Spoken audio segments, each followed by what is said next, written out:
ल साथीहरु नमस्कार।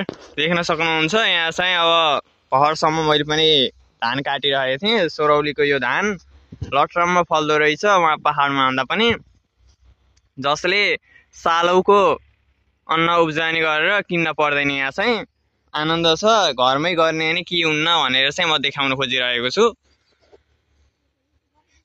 त्यसैले कृषिलाई पनि हामीले जोड दिन पर्छ साथीहरु।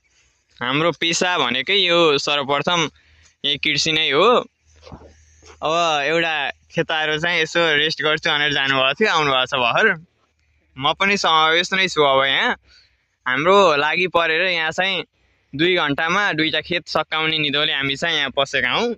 बिहान 6 बजे अहिले चाहिँ घाम भइरहेको छ। अहिले 11 बजिसक्यो, अझै पनि यति काटेर सकाएका छैनौँ। हामीले सकाउँदै छौँ, देख्न सक्नुहुन्छ। म अघिल्लो भिडियोमा त्यो नर्सरी प्लान्टको पनि देखाउने छु, हेर्नु होला। हस्त हुन्छ।